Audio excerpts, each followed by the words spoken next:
Siyempre mga kahombre ko, eto na ha.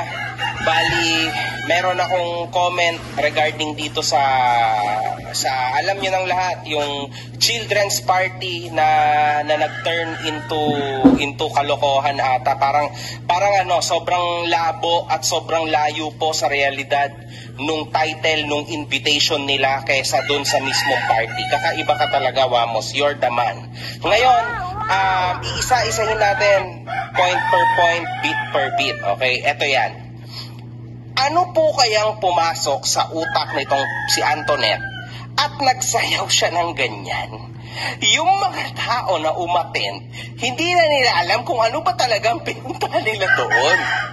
It's either club, stag, or bachelor's party, o first birthday party.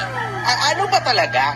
Mga wala na kayo? May pakiramdam nga din ako na nagpapweto at retoke kasi pinaghahandaan niya talaga itong first birthday ng gwapong-gwapong si Baby because this is her moment to shine. In fact, yung damit niya parang disco ball. Silver! Shine, motherfucker! Shine! Oh my God!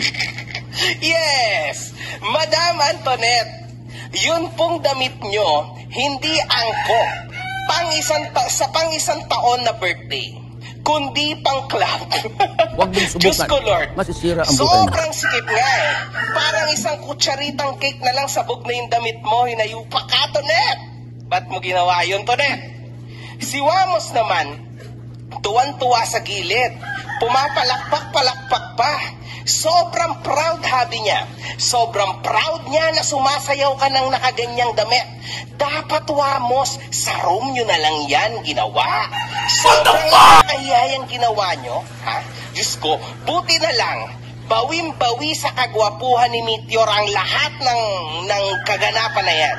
Kaya sa tuwing nakikita ko yung bata na yun, nawawala ang inis at stress ko. Walang niya. Ha?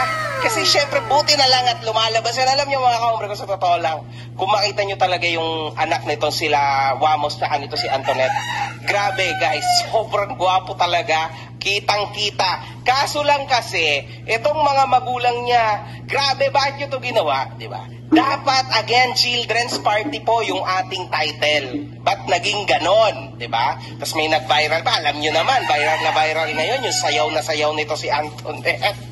Anyway, sobrang pilit po ng sayaw ni Antoinette. Tulad ng nakita nating lahat.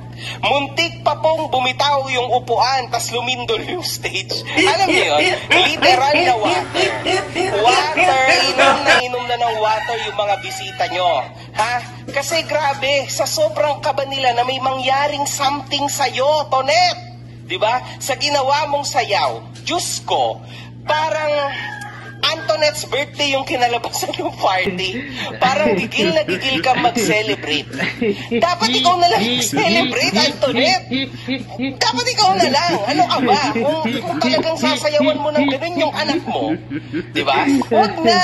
Ikaw na lang sa sarili mo. Pa-birthday mo yun sa sarili mo. Diba? Grabe ka naman. Akala naming lahat, Cocomelon ang team.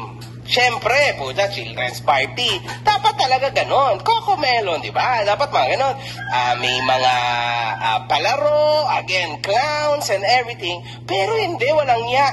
Literal na Cocomelon mo yung sinangkalat mo. Wow! Happy ha? Ay, nako, Diyos ko. Diyos ko, Antoinette. Ano ba yan? Grabe.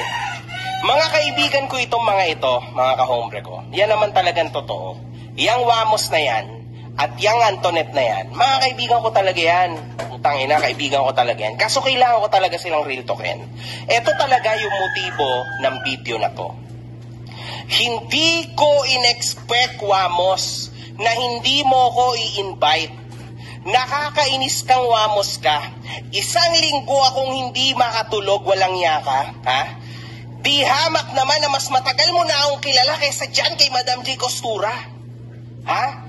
Walang yaka, nandun ka pa lang sa TV5, mukha ka pa lang lamok, magkakilala na tayo. Tapos kinalimutan mo ko? Porket ngayon, madami ka ng pera, tangina, nagpa-event ka sa Okada, ng birthday party ng iyong anak, nakalimutan mo yung friend mo na si MG. Huwag mong subukan. Walang yaka, Amos. Masisira ang buhay mo. Anong nangyari sa'yo? Si Madam J. Costura, 5 araw mo palang kilala, mas pinili mo pa siya kaysa sa akin? Paano naman, Amos, hindi sasama ang loob ko, Amos? Ano ba nangyayari sa'yo, di ba? Alam mo, Amos, in-invite mo si Tony, si Merk. Siyempre, tinanong nila akong dalawa. Sabi nung putangin ng dalawang yan, MG, in-invite ka ba ni Amos? Putangin na, sabi ko hindi. Saan ba yan? Sabi niya, kawawa ka naman. Si Madam J nga, inimbita, ikaw hindi. Putangin na, Amos, masakit yun, man. What the fuck?